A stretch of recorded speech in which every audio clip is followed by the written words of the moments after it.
Good afternoon, British branch Covidians. Getting a bit hot on day 65. But the hottest and the best news still is that screaming handbraked U-turn from blonde bombshell Churchill fatty lookalike Boris Johnson on the payment, or rather the healthcare ancillary workers and whatever, and migrant, I hate using the word, but I suppose I could, migrant health workers in the UK don't have to pay the surcharge. Whoa, cheer. I personally would like to go, oh, Jeremy Corbyn, but whatever part Keir, Sir Keir, don't know if I like you as Labour leader or whatever, but at least you played a part. Thank you, Sir Keir. Now, Sir Keir, I really would rather that you don't side with the government on teachers back to work. Yeah, I'd much rather you didn't. Yeah, because all the evidence indicates it's not going to be safe. Yeah, and I'd rather you sort of back the teaching unions, but clearly you don't, Sir Keir. Sorry about that. Perhaps you might have a change of heart as well and actually back our teaching unions. You might not. I don't know. It's up to you, really. Piers Morgan seems to be the main opposition, as we know, but he might be disappearing from Good Morning Britain. So, kind of, what are we going to do about opposing the Tories? Yeah. Anyway, look, don't want to get carried off by that. Just a few notes to go through today, because I'm going to do it by notes. And what do we start up with? Doctors sue government over reuse of PPE. Brilliant. Bearing in mind the government kind of owns everything, including the legal system, the judges, the courts. Bearing in mind the government is the Tories have always been quite happy to be in contempt of Parliament, and they'll be in contempt of the courts as well. Yeah, they're quite happy to do that because they have the power of a dictatorship. And as we are living in the English version of the Fourth Reich, do not be surprised if the judgment of the courts is ignored by your government, because they know what is best for doctors. And if they said it is safe to reuse it, well, it must have been. Well done, though, doctors. I hope you win. Yep. Classic Trump tweets. Oldies will have to die. That's the price we have to pay. Well, killing fields carry on, don't they?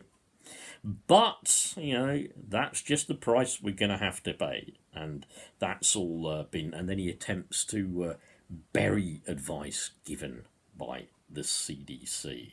Yeah? Sage ministers. Well, we don't quite know who's on Sage yet. The advice is not being made. The advisors are not being made public. The meetings are not being published. But we still have, despite all this, David Blunkett saying it's in the best interests of children for schools to reopen. It says that on, where does it say that? Politics Home. Oh, and another one I just think you should be aware of because it was in one of the better papers. I think it was even in the Telegraph, or as it's more widely known, the Torygraph. From today's Torygraph, thousands of tests double counted. Yeah? Bit like, counting a pair of gloves as two individual items just to get the PPE figures up. Yeah? So we're double counting tests now.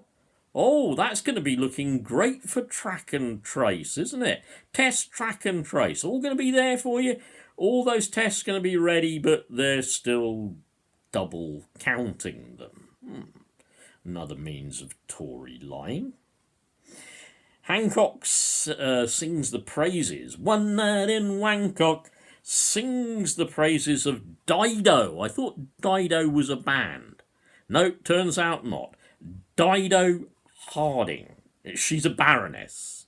Oh, a baroness. Well, no doubt Wangcock would sing her praises, and she's a scientific advisor, but she is also former chairman or chairwoman or chairperson of Talk Talk.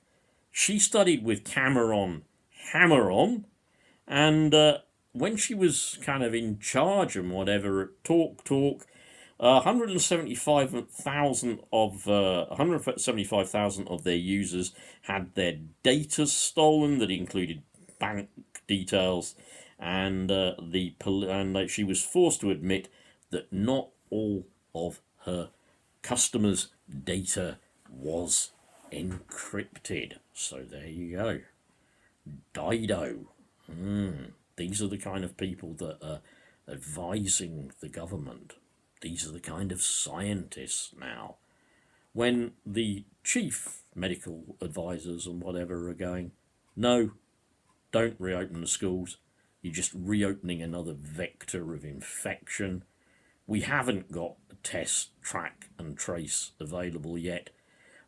But, and here's the big but, here's why those schools are going to be thrown open to your kids.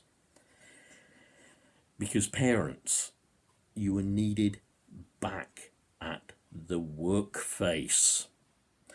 Parents, we're dangling your kids in there first just to check the air for the billionaires and their kids. We're going to just check, even though Eton and Harrow aren't going to be opening, even though a lot of universities won't even open, they're going to just be doing pretty much everything online. Yeah, but we're just going to dangle your kids in there first, see what happens with transmission of the virus, see if teachers get it, especially teachers who are probably immunosuppressed and whatever, see if it can work out okay with no PPE, yeah, and we do believe, as Brandon Lewis has once again been on the telly, this idiot that is my Tory MP for Great Yarmouth, absolutely convinced 4-year-olds can social distance. Somebody suggested the only way you could get that to happen would be to Velcro them to the floor. But, 4-year-olds being 4-year-olds would probably take their Velcro shoes off, yeah?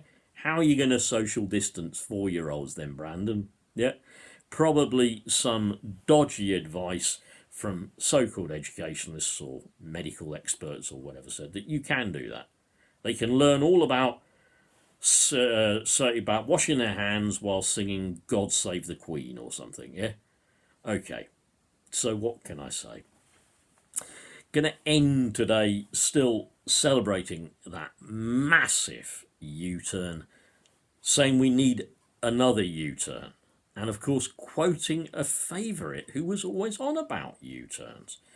Those of us who remember the days of Thatcher Milk Snatcher, yeah, will remember that once she was famous for saying, "You turn if you want to. The ladies not for turning."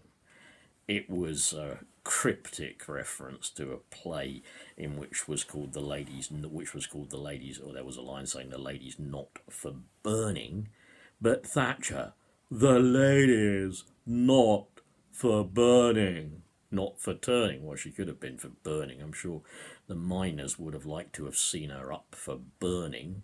Yeah, but yeah, she didn't like U-turns, but Boris has done a blinder of a U-turn. You just still smell that burning rubber. Smell Boris. You don't see him, you have to smell the burning rubber of his U-turn. I expect he engaged a handbrake as well to get that swift 360. So where is he? Well, we don't know, but don't expect to see much of him. Oh, and he's not going to face criminal prosecution over the issue of government money and Jennifer Accuary. I think she had something like, I don't know how many million or whatever, but it was our money. But it's all right. Boris, nothing in the courts, nothing in the courts. Yeah, just maybe just a little rap on his public school hand. Yeah. Take care, folks. It's going to get worse, much worse. People are going to continue to die. Once the schools are open, transmission vectors will just be reopened. Yeah. And really, Boris is just up there at the moment, bailing out the billionaires. Yeah, once again. Profit before human life. To you, to him, what are your lives worth? Nothing. Yeah? But profits, that's what they live for. Bye.